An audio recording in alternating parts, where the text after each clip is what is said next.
দেখুন জনি ফ্যানের মোটর কীভাবে রিপেয়ার করবেন আমি দেখিয়ে দিচ্ছি এই ভিডিওতে। এটি হচ্ছে জনি ফ্যানের মোটরের কয়েল। এই কয়েলটি সম্পূর্ণ অ্যালুমিনিয়ামের তার দিয়ে কয়েলটি বাঁধা। এখানে আমি প্রবলেমটা দেখিয়ে দিই। মিটারে কোনো রিডিং দেখাচ্ছে না, দেখতে পাচ্ছেন মিটারে কোনো কাটাই উঠতেছে না। এভাবে কাটা ওঠার কথা, কিন্তু কয়েলটি কেটে যাওয়ার কারণে উঠতেছে না। এখন ক্যাপাসিটারের যে কানেকশানটি আছে এটাও দেখেন কেটে গেছে। তা আমরা মেন তারটাও দেখলাম কাটা এবং ক্যাপাসিটারের লাইনটাও কাটা। আমরা এখান থেকে দড়ি কাটবো না, আমরা কাটবো এখান থেকে। কীভাবে রিপেয়ার করবেন আমি দেখিয়ে দিচ্ছি এই ভিডিওতে। আপনারা ধৈর্য সহকারে ভিডিওটা দেখুন। আমাদের চ্যানেলে সবসময় শিক্ষণীয় ভিডিও দেওয়া হয়, তাই চ্যানেলটি সাবস্ক্রাইব করে রাখুন, কাজে আসবে। দেখতে পাচ্ছেন এখানে একটি কানেকশান কেটে গেছে। এই কানেকশানটা কেটে যাওয়ার কারণে এখানে লাইনটি ঢুকতেছে না। এটা কিভাবে রিপেয়ার করবেন আমি দেখিয়ে দিচ্ছি। এখানে এই তারটাকে আমরা আগে বের করে নিব।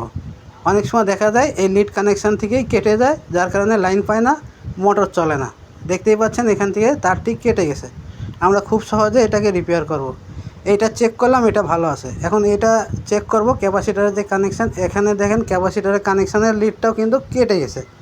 তো এটাকে আমরা জয়েন করে দিব। কিভাবে জয়েন করব দেখেন, এটি যেহেতু অ্যালুমিনিয়ামের তার, সেজন্য আমরা হালকা একটু হিট দিয়ে নিব। গ্যাস লাইট দিয়ে হালকা একটু পুড়াবো কোনো রকম, তাহলে উপরে ইনসুলেশনটা পুড়ে যাবে, তারপরে কানেকশানটি পাবে। আমরা এখন এই তারের সাথে এইভাবে পেঁচিয়ে দিব ভালো করে। এখানে ভালো করে মুড়িয়ে দিবেন। আর বেশি যদি মুড়াতে চান তাহলে কিন্তু তারটি কেটে যেতে পারে। কোনো রকম পেঁচিয়ে এখানে সোল্ডারিং করতে হবে। তা আমি দুইটা তার এখানে ভালো করে পেঁচিয়ে দিচ্ছি যেন কানেকশানটি ডিসকানেক্ট না হয়ে যায়। তারপরে আমরা এখানে সোল্ডারিং করে দিব। সোল্ডারিং করে দিলে কী হবে, এখান থেকে আর লুজ কানেকশান হবে না। তো আমি এখান থেকে সোল্ডারিং করে দিচ্ছি। এটি তামার তার যদি হয়তো তাহলে আরও ভালো সোল্ডারিং হতো। তো আমরা যেহেতু অ্যালুমিনিয়ামের তার, সেজন্য আমরা ভালো করে সোল্ডারিং করার চেষ্টা করতেছি। এখন আমরা চেক করে দেখব মিটারে, দেখতে পাচ্ছেন লাইনটি পাচ্ছে। মেন তারটাও আমরা এখন চেক করব কানেকশানটি পাচ্ছি কিনা। দেখেন মিটারে ফলো করেন, কানেকশানটি পেয়েছে।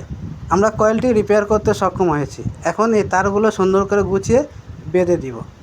তো এই তারগুলো গুছিয়ে বেঁধে দেওয়ার পরে এটাকে আমরা চেক করার জন্য আবার মোটরে লাগাবো। দেখতে পাচ্ছেন এখানে সুন্দর করে আমি বেঁধে দিয়েছি। এখন আমরা এই মোটরটা সেট করব কয়েল, দেখব ফ্যানটি চলে কিনা। আমাদের চ্যানেলে সবসময় শিক্ষণীয় ভিডিও দেওয়া হয়। আমাদের চ্যানেলটি সাবস্ক্রাইব করে এর লং ভিডিও যদি দেখেন আরও ভালোভাবে বিস্তারিত জানতে পারবেন। দেখেন আমি এখন ক্যাপাসিটারে কানেকশান করে দিয়েছি। এখানে মেন লাইনের তারটি জুড়িয়ে দিচ্ছি। এখন ফ্ল্যাগটি দেওয়ার সাথে ফ্যানটি চলবে। দেখতে পাচ্ছেন ফ্যানটি চলতেছে। ভিডিওটা ভালো লাগলে লাইক দিয়ে শেয়ার করে দেবেন।